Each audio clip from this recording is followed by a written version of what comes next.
Hello guys, and welcome back to Commander, the Great War with our Entente playthrough. Now, whether you're viewing this for the first time or you've been watching the whole time, if you look at this map, you would probably think that we're in, 1917. I mean, this is fantastic.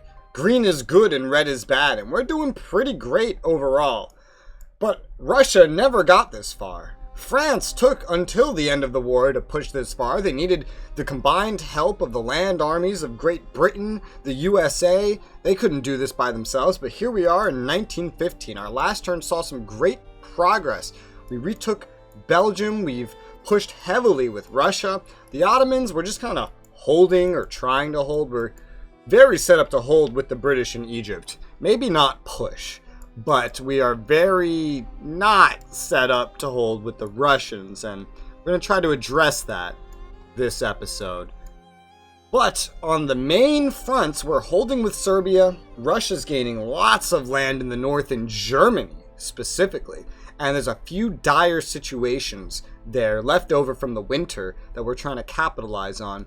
And France has just made so much goddamn progress that the Germans especially have scrambled to keep every front manned, and they've been doing a terrible, terrible job at it. And now we're going to have a really busy turn trying to deal with some things. Let's start with the more routine things, like the Navy. I upgraded a lot of naval units this past episode, and now I have to figure out how to work them back into a functioning fleet formation, which is not very exciting. So let's go ahead and try and do that. Let's take Commander Fisher here and move him back into what will centered be this fleet formation.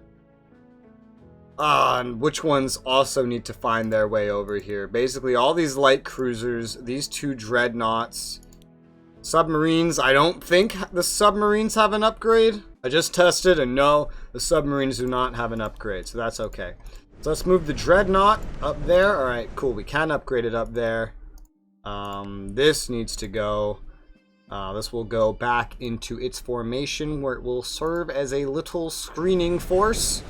And I got a couple more I have to get back up there, including this light cruiser here. Yes. This one's level 3. It is upgraded. And this light cruiser level 3 has upgraded. Cool, cool. I put an armored cruiser belonging to this formation up here to kind of block this pathway. I don't know if that's smart, but I'm just trying to keep track of it. This dreadnought has not yet had time to upgrade. It belongs in this formation, but let's see what we can do with the other formation first. So Scapa Flow is now taken for upgrades. Edinburgh will be taken by Jellicoe. Now we have 3 light cruisers to squeeze in and a dreadnought. We have 1, 2, 3 to work with. Great. The dreadnought's going to have to probably go a little further back to make this all work this turn. Yeah, so this light cruiser will go to Newcastle. This light cruiser will go to London. Oh, man. You know they have pretty good movement, though. This light cruiser will go to Portsmouth. And this dreadnought, I suppose, will have to go all the way to Plymouth. Alright, now let's get upgrading this up. I've saved my British points for this. Their income isn't so great. The Brits, only 12 per turn. The French, 15 per turn. I love that color change. Just tan and then blue. All the infantry looks a little different now that pretty much everyone has upgraded to level 2 infantry. The Russians as well with their little coats. This is far more prepared for winter than I've ever seen the Russians until World War II.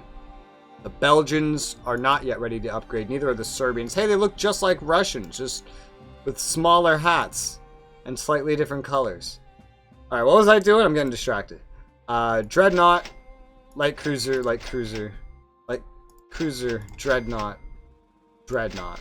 And that's down to 35 production points. Upgrades are expensive. How much is it going to cost to upgrade a lot of the infantry? No wonder the Germans have slacked so much with their upgrades. These things are expensive. It's a good thing I've done some amount of saving at least. And so that's all the upgrades I'm going to be getting for right now. Now I have to get everything into formation, I guess. So I want a little submarine formation. I want to kind of set it up in the center here. It doesn't have to be all the way out here. It could, but it doesn't have to be. But then again, if anything's going to move through here, realistically, the further to the west we are, the better overall. So let's go ahead and... Hey, okay, hey, remember that Austrian submarine that I found with 0 efficiency? Well, I found it again, and it has efficiency. It's level 1, so we could maybe do something about it. Weird, this one can attack, but this one cannot. Let's try to attack it, I guess. Do nothing. No damage done on, like, either side. So that's great. I'm gonna, for now, move this submarine right here to block this area off using the dreadnought. Because I don't think this submarine will be able to get through now, which that's the last thing I'd want, is a submarine being able to get through there. Make it go around. Luckily, a merchant convoy has reached Great Britain, so they'll get a lot more points next turn in case they need it. Which I don't think they will. I think that's basically the rest of their ships that need upgrading. Luckily, my singular British airship is in range to try to do some ASW work. The submarine doesn't look like it can fight back, so let's go ahead and fire on it. This is exactly why I have airships being made. ASW work, and I think technically they can get more ASW upgrades, but we'll function with what we have right now. So let's go ahead and pew! We did 1 damage. Alright, 1 damage, better than none damage. I still have absolutely no idea where the merchant ships come from in the north. Usually they just spawn off map, but they might be spawning from Trondheim. I'm not sure. I'm gonna go ahead and send this submarine to right about here, because I'm getting 3 set up in the north to deal with any convoys that come in from there. I do wonder if they come out of Trondheim, and I'm really curious to check it out. When I saw one, it got pretty far down south, so I'm not sure. They can go right through submarines, though. Let's go ahead and investigate, just out of curiosity. There's no ships over here right now. If the convoy comes rushing down, at least I'll know why and where it came from. But it would be cool to keep an eye up here to see if that's actually where it spawns. Looking at Serbia, I don't really think there's anything I'm going to do here at all. We don't have any real good opportunities to attack. We don't have a lot of ammunition currently for our artillery. You know, one thing I forgot about Serbia, though, is that Serbia hasn't just held the line. Technically speaking, they've also taken a singular grassland hex. Not that that's important. I just remembered that we actually accomplished some amount of territorial capture and control here, which has allowed me to shorten this front. I'm kind of glad that I did that. I'm pretty happy about that. Down in Egypt, it's a mess. You can see the Ottomans are getting their infantry upgraded. Why are these ones dressed differently than these ones? Wait a minute. If this one's not upgraded. I am highly confused. Why do the Ottomans have 2 different kinds of garrisons? Are some of these from an event? I don't know, because these ones all look like this too. And they're all upgraded. Okay, very weird. I don't know. This game doesn't have a tutorial. I'm just going to blame everything the game does weird on the fact that the game doesn't have a tutorial. I'm going to take this infantry. I'm going to attack this garrison. We did 8 damage. We took 1 damage. Now, my God, I would love to step forward 1 hex so badly. But I'm so afraid of getting curb stomped if I do it. I mean, how are they going to curb stomp me, realistically? Their troops around here are garbage. What am I fearing? Well, the artillery could hurt me. But so long as I move my infantry down in kind of like a row, it shouldn't be very problematic. I'm still terrified of the prospect that I'll get curb stomped if I move forward. But if I don't move forward, they'll just fill in a new unit and then no progress here will ever be made. I guess I'm going to take the risk. The British have infinite fucking resources anyway, so if I lose an infantry, it's not the end of the world. Let's go ahead and move forward and take our first Ottoman hex. That ought to scare them. And we're going to have to move the line down, like I said, 1 unit at a time due to the nature of the terrain here. So let's move the infantry, led by Maud. This is the Anzac force, down. We're going to move this infantry up to where Maud was. Not costing us any efficiency, so maybe Desert doesn't have efficiency debuff. Maybe it was the winter all along. The artillery is going to have a little bit of a trip to move up into its position. No efficiency loss. Yeah, I guess desert doesn't have an efficiency loss. I guess the winter just extends into the desert. Well, we have an infantry sitting here that's still level 1 that we may take advantage of. So it has 10 efficiency. Let's go ahead and strafe it. Now it has 9 efficiency. And now we may be able to do some damage by attacking it. Let's give it a shot and attack. Lost 2, dealt 1. Let's see how that goes. Wait, what? Lost 1. Was this already at 9? I guess so. Lost 1, dealt 2. Lost 0, dealt 2. So a little uneven in some places, but overall we killed 5 and we lost 3 against an infantry. Against an infantry that wouldn't really have very easy of a time pulling out of this mess. Like, they're going to have to make way for this infantry to get away now that it's kind of surrounded. Because they just globbed. I'm looking to make a new word right now, but they packed the border with units to the point where I feel like half of them couldn't retreat if they wanted to. There's no railroad going over here. So I feel like this unit may have some trouble escaping, but we'll see. All these units are upgraded. I took care of all the British infantry, and we have no British units to deploy currently. I don't want to look at the other Ottoman front just yet, so we're going to go over to the Western front, where currently I have a couple things to deploy. Namely, 2 Belgian forces, so that means we can actually get our troops off of Liege. Now this is going to be a probably not so active turn for France, because I have a lot of upgrading to do for France. Hopefully I have the points to upgrade all the units I want to upgrade. At least the Brits over here are already upgraded. First things first, we need to move our line forward still. So Joffrey's going to move up here because he has a good range on what he can support. Now let me just confirm, okay, I can still upgrade him despite I've moved him. I already checked that I can upgrade and repair if I move, but I didn't test being in the enemy's zone of control. So now I know that. They have some damn nice fucking units up here. I'm amazed we're winning any of this at all. I'm gonna be completely honest. To ensure that my commanders are kind of evenly spaced out up here, I'm gonna move Nivelle in between these 2 commanders. It's pretty evenly spaced, in fact, if I do this, and we can see what they have on this X now, and the fact that they don't even have the whole thing necessarily protected. Now I have a couple units to move forward. I need to get these British troops to the front, like, faster to fill in the gaps. I don't actually have enough troops right now to fill in the gaps completely. Now that enough units have moved forward, though, let's go ahead and deploy our 2 Belgian garrisons, 1 to Brussels and 1 to Liege. Their values haven't increased at all, and so Belgium currently isn't actually producing any production points. They have just enough production to maintain these 3 cities, garrisons on all 3. Their morale hasn't gone back up either, sadly. I guess that would make sense when you've lost so much in the war. Even if you've gotten it back, it's not going to make the biggest difference. It has been lower, but I wish it would go higher. At the very least, if they can just hold their own cities, even if it's passively, like even if they never have to fight, I think that's pretty good. One thing I'm noticing is I actually have a extra infantry or so up here for the size of this front, though if you include this, I guess if I redistributed, we'd have just enough. It feels weird that the French are already kind of pushing into a front that you'd expect the Italians to be taken on, but I still don't know what I'm going to do with the Italians when they join, and that's in about 6 turns.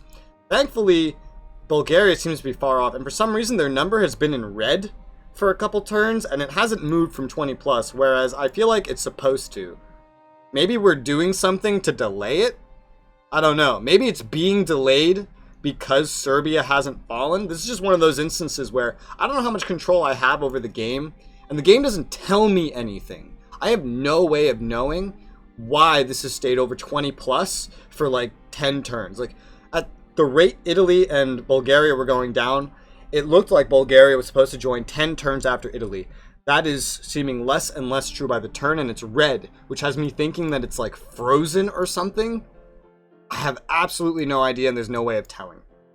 Before I forget, let's take Funk, and let's go fight us some fighters. Dealt 1 damage, took none. That seems to be the way Funk works. He's actually lost some efficiency. It'll be nice to have another French fighter running around. We'll need it eventually.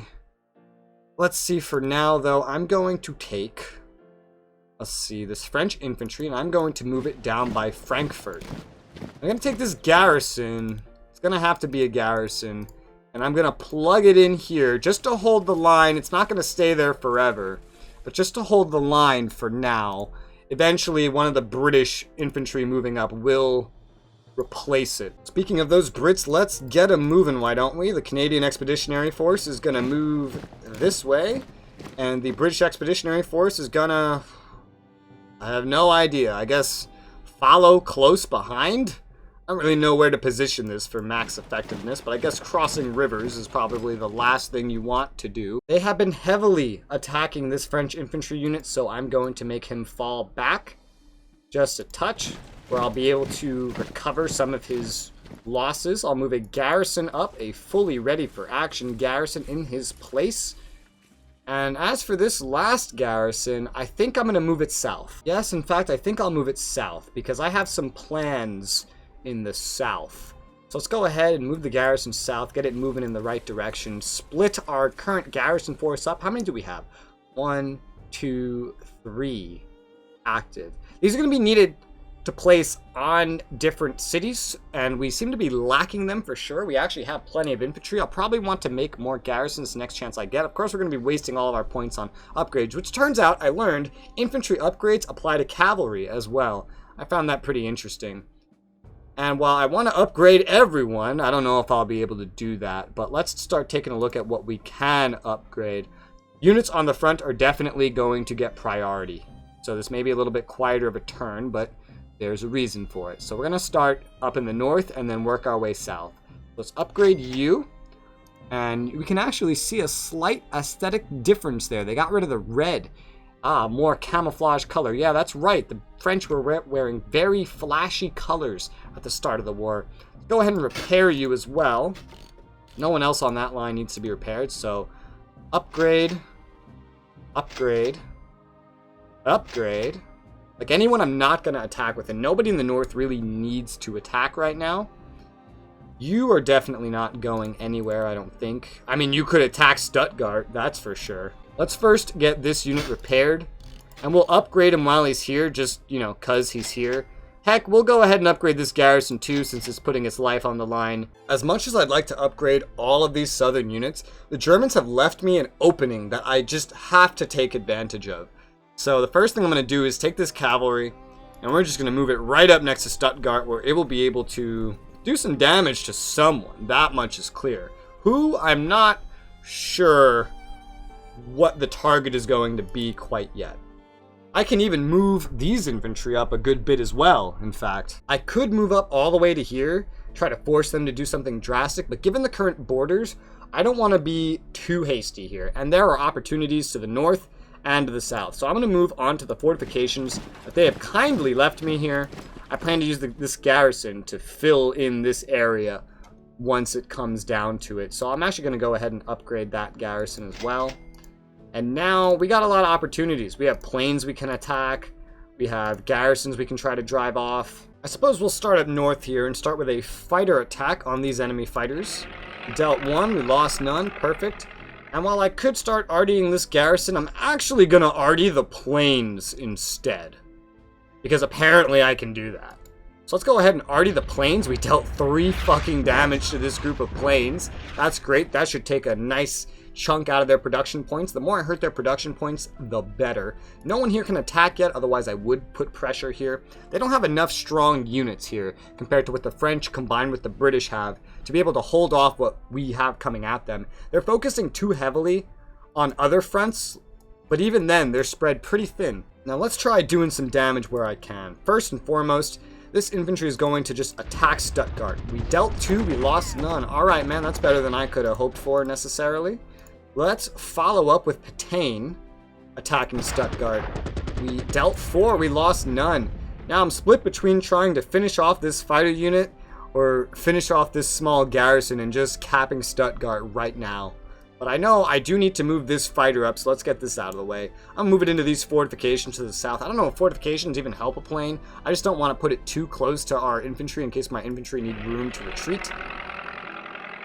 Okay, so that's moved up, and now there's also this infantry, which has a pretty simple choice to make of which enemy plane group do I want to attack, the airships or the fighters. The fighters really have been giving me the most trouble, but either one of these will cause some pretty massive damage. The more I push down this front, the more I realize how thin their front really is.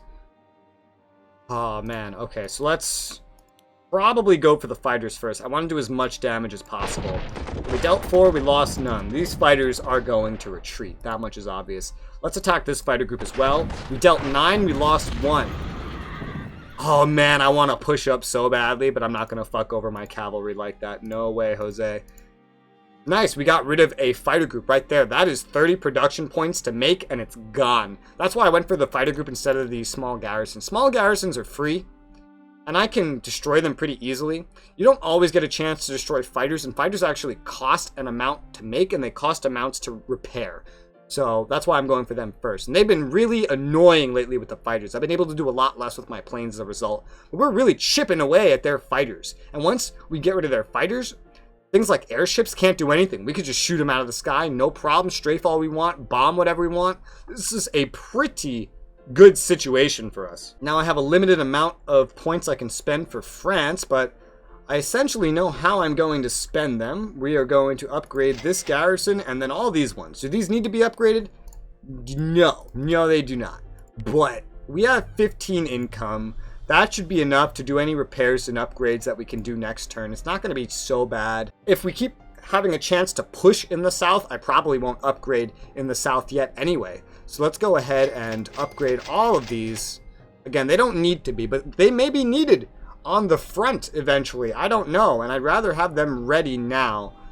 I don't think there's even anyone in any other colonies or anything to try to upgrade, but we do have a French unit to deploy. That is an artillery piece. We currently have an artillery piece in the north, so it stands to reason that we would want one in the south. So I'm going to deploy this next to Strasbourg, which I noticed has a point. So I guess the points, whatever these mean, they do come back if you take territory, even if it's not your territory. That's good to know.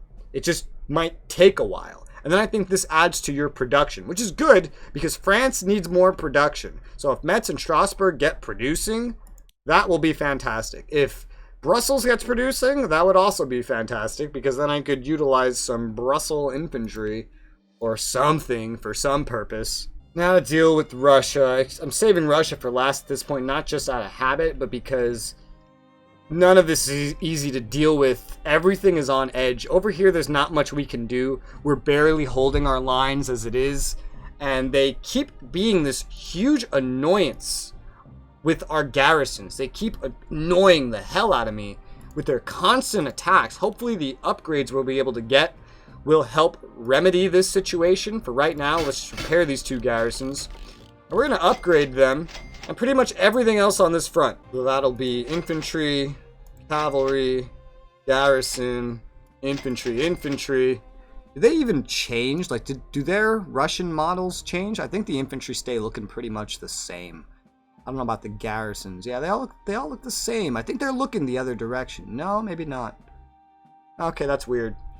I'm going to leave this cavalry because I have potential plans for it. I need to upgrade. Like, I'm pushing so hard because I'm on a roll. But I also just kind of need to just take a turn, relax, and upgrade. But the stakes are so fucking high up here that I don't even know where to begin.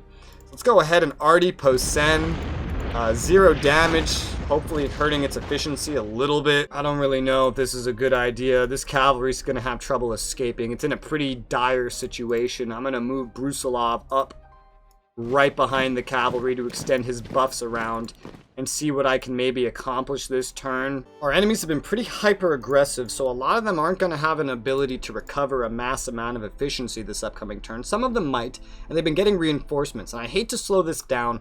I don't think we're going to make a lot of progress unless we upgrade our units, because we're trying to bash a limited amount of level 1 units against a still limited, but dangerous amount of level 3 infantry, with level 1 infantry coming to help. That will probably soon be upgraded to level 2. So I'm going to have to play this pretty defensively. I've looked at all the opportunities and they're just... It's not a very good situation, I'll say that much. We don't have many opportunities to do much here. So let's see what I can do. I'm gonna move this garrison south. How far south?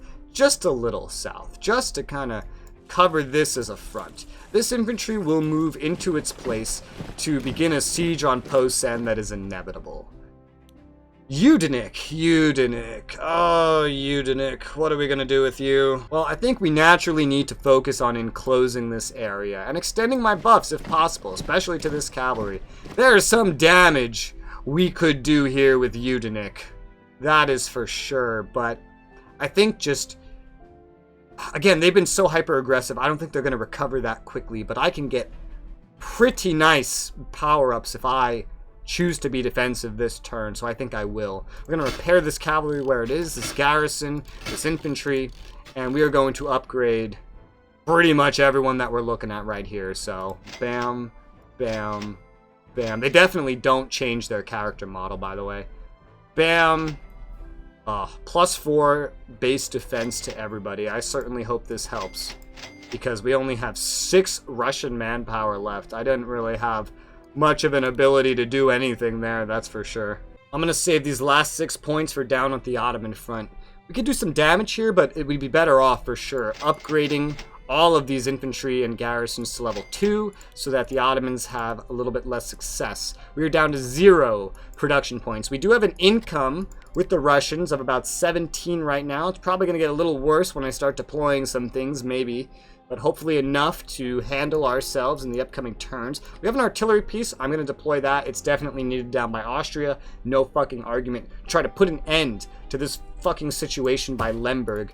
Is that lower? No. Okay, so it was already counted. So it's not going to go down. So we should have like 17 to work with. Some of it will be spent on repair, some of it on upgrade, but I can tell you, we're not recruiting anything Russian for a while. I don't know if these are counted yet, but our income may reduce even more when these finish. But we'll get another infantry next turn. We do have an infantry to deploy, and I have a good amount of choice of where I can deploy this, of where I deem it would be the most useful. And as much as we could use it against the Ottomans, as much as we could use it to try to stop this back and forth with the garrisons over on the border with the Austrians, I feel like we need it most over here by Germany, because we are right on Berlin. Only Stettin and I guess kind of Breslau lie in our way before we can just march right up to Berlin. In 1915, March. So I'm going to go ahead and try to exploit that. Now, unfortunately, this is level 1 infantry. Can't do anything about that. Why is this yellow?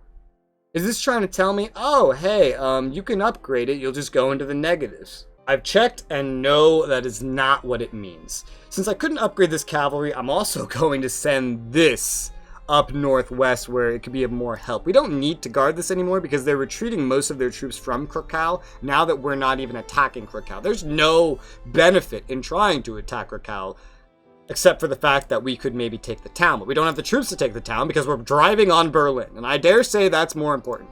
So I'm just going to cut right through Austrian territory, or German, I'm not sure which this is, in a very ugly fashion. There you go. Nice, ugly push with these little hexes remaining. I'll deal with those later if it becomes necessary. Honestly, I didn't claim this. It claimed itself. So I'm guessing that if you encompass enemy territory, you just get control of it by default. So I may not even have to worry about it. So I never had to move that force from Danzig, huh? I did forget to do anything with my fighter, my Russian fighter, so I'm gonna go ahead and strafe Posen. I doubt it'll change anything. Oh, it changed a little. They're down to 9 units with 5 efficiency instead of the 6 that they had. That's pretty good. And that's also pretty much everything I can do this turn. I don't believe I'm forgetting anything. And even though we're basically out of time for the episode, I am really curious to see what happens. So we're going to hit end turn, and the game thinks I'm making a mistake because I haven't moved anything in Serbia. No, that's intentional. So let's just end turn and see how this goes. All right, so they're moving. Ooh, they're moving more troops to move north into Russia. Yuck. Maybe I will need to send another infantry down there after all. training troops around for stupid reasons, going after my cav, going after the garrison still, but they're upgrading, they're holding a lot better. That's good. That's actually really good. Going for a different unit now. They're going for different targets on the Serbian front, maintaining some infantry focus and some support there, which is always good to see them do, because it means they're distracting it from their other fronts. Oh, they went really heavy on my garrisons. Oh, man. My just upgraded garrison's getting fucked up as more use... Wait, what? Poison gas? That's distracted me. Poison gas has been used. Italy chooses the Entente. Wait, what? Oh my god. Oh my god, oh my god, oh my god, oh my god. So the reason they fucked me up so much there, my garrisons anyways, because they fucking gassed me? We got all sorts of fucking shit finished here. France finished researching chlorine gas. I guess they got it first. We got some howitzers for Italy and Russia. Serbia got an infantry upgrade. 2 armored trains done for France and an infantry done for Russia. What was that now? So my units got gassed, I guess.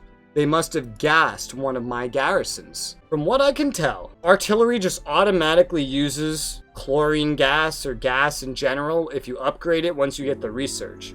And so because they used it first, they got a huge penalty for doing so. And so Italy joined the war like 5 turns early.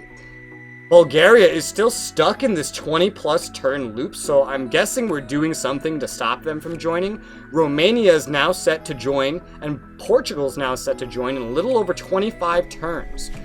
And so if Bulgaria stays locked, wow, this is incredible. Like, I have so many thoughts, but I don't have the time to talk about it. So we'll talk about this more in the next episode. Holy shit! Every turn is so eventful. Even turns where generally nothing happens that I attack, still so much happens. Let me know what you guys think about these developments in the comments below. For now, though, thank you guys very much for watching, and I'll see you on the next one.